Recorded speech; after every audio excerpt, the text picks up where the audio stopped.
चलो ठीक है गुड्डू, मैंने कमेंट पढ़ लिया आपका।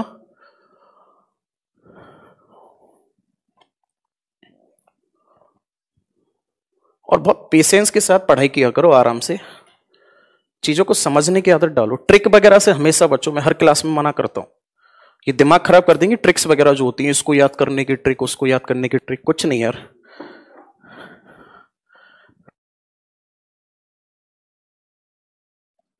हाँ भाई, ग्लैंड टॉपिक करा दो सर, ग्लैंड वाला भी करा देंगे, अभी रेस्पिरेशन वाला कर लो, ठीक है अर्जुन। वो तो सारे टॉपिक आपके होंगे। अगर आपको ऐसा लग रहा है ग्लैंड वाला और ज्यादा ठीक है, तो कल या परसों में ग्लैंड पढ़ लेना, क्या दिक्कत है यार। मैं तो हमेशा स्टूडेंट के अकॉर्डिंग ही चलता हूं। चैप्टर में आज करा देता हूं आपको, रेस्पिरेशन, बढ़िया चैप्टर है रेस्पिरेशन। हिंदी में कहा जाएगा इसको श्वसन। लगभग 2 घंटे तक तो क्लास चलेगी आज। पढ़ना क्या क्या है इस क्लास में, हमें सबसे पहले तो यही समझना है कि डेफिनेशन क्या है इसकी। इसके बाद फिर आप पढ़ोगे टाइप, फिर इसके बाद पढ़ोगे कौन कौन से ऑर्गन यानी कि अंग हैं, और अंग में पूरा पढ़ोगे आप लंग्स क्या है, फेफड़े क्या है, कैसे होते हैं, पूरा स्ट्रक्चर बना के समझाएंगे। फेफड़े के साथ साथ आप पढ़ोगे ट्रैकिया ब्रैकिया, जो कुछ भी है सब कुछ इसमें ऑर्गन में आ जाएगा। इतना आज की क्लास में कवर करोगे। फिर इसके बाद आता है, मैं टाइप ऑफ रेस्पिरेशन की बात कर रहा हूं, ये फंक्शन कैसे करता है इसका, ये आज की क्लास में हो नहीं पाएगा, तो इसको हम कल की क्लास में कंप्लीट कर लेंगे। देखो, एक तो होता है रेस्पिरेशन वर्ड और एक वर्ड होता है ब्रीदिंग। आप लोगों ने काफी अच्छे से सुन रखे होंगे ये वर्ड। एक तो होता है ब्रीदिंग वर्ड और एक होता है रेस्पिरेशन। दोनों में डिफरेंस क्या है, बहुत ध्यान से समझना आप। इन दोनों में डिफरेंस होता क्या है, ठीक है। डिफरेंस को पहले हम समझेंगे, फिर धीरे धीरे करके आगे बढ़ेंगे। कोई जल्दबाजी मत करना। डाउट ऐसा नहीं हो सकता कि मैं एक तरफ बोल भी रहा हूं और आपके डाउट भी क्लियर करा दूं। स्टूडेंट का इस मतलब स्टूडेंट है, चाहे वो यूट्यूब से है चाहे वो ऐप से है। लास्ट के 15-20 मिनट खूब आप डाउट पूछ लेना, कोई दिक्कत नहीं है। एक फ्लो में टॉपिक को पढ़ो पहले, ओके। हाँ भाई, एक वर्ड तो होता है ब्रीदिंग और एक वर्ड होता है रेस्पिरेशन यानी कि श्वसन। और ब्रीदिंग का मतलब आप जानते हो, सांस लेना। बेसिकली दोनों में डिफरेंस क्या है, एक रफली डायग्राम से समझते हैं हम। सबसे पहले होता क्या है सर, एयर है। कहां पर है सर एयर, एटमॉस्फेयर में है। एयर कहां पर है, एटमॉस्फेयर में है। हिंदी में भी लिख देता हूं मैं, वायु है, मिक्सचर है, सब कुछ ऑक्सीजन, कार्बन डाइऑक्साइड, नाइट्रोजन, सब कुछ इसमें मिक्स है, वायुमंडल में है, ठीक। ये एयर क्या किया हमने, सांस ली, ब्रीदिंग की। इसको क्या बोलोगे आप, इसको बोलोगे आप इंस्पायरेशन, निश्वसन कहा जाएगा इसको। हमने सांस ली, हमने सांस ली और लास्ट में एयर कहां पहुंच गई, नाक से होते हुए, नाक से होते हुए, गले से होते हुए एयर कहां पहुंच गई, हमारे फेफड़ों में पहुंच गई, बराबर है। वायुमंडल से वायु कहां तक पहुंच गई सर, हमारे फेफड़े तक पहुंच गई बात।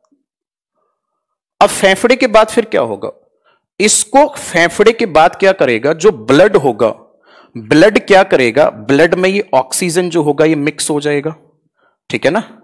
और इसमें हीमोग्लोबिन ऑक्सीजन कैरियर का कार्य करता है। ये ब्लड ऑक्सीजन मिला हुआ जो ब्लड है, इसको कहां पहुंचा दिया जाएगा, फिर इसको पहुंचा दिया जाएगा किसके पास, हार्ट के पास, ठीक है। कहां पहुंच गई है, हृदय के पास, ठीक। अब ऑक्सीजन मिला हुआ है तो प्योर ब्लड होगा ना, ठीक है। हार्ट के पास पहुंचने के बाद हार्ट क्या करेगा, इसे भेज देगा डिफरेंट ऑर्गन्स में।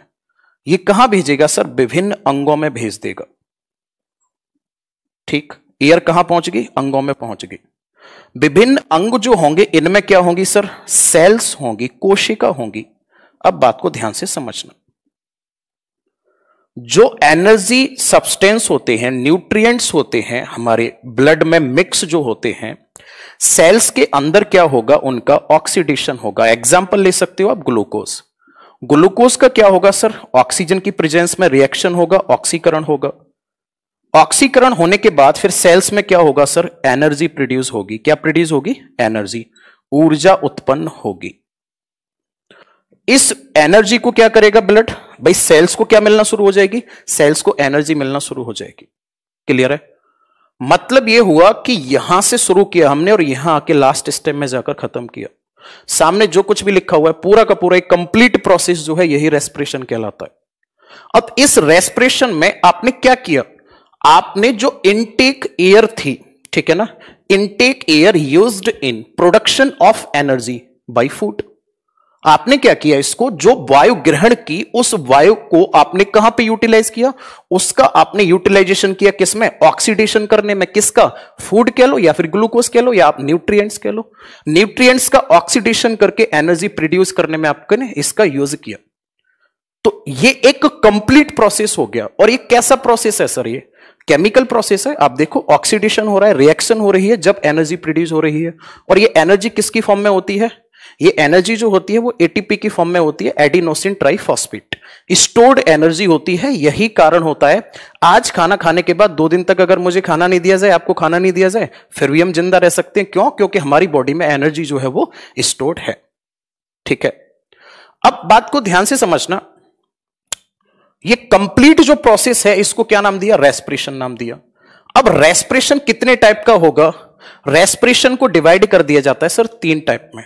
कौन कौन सी, इतना जो रेस्पिरेशन होगा इसको क्या कहा जाएगा सर, इसको कहा जाएगा एक्सटर्नल रेस्पिरेशन।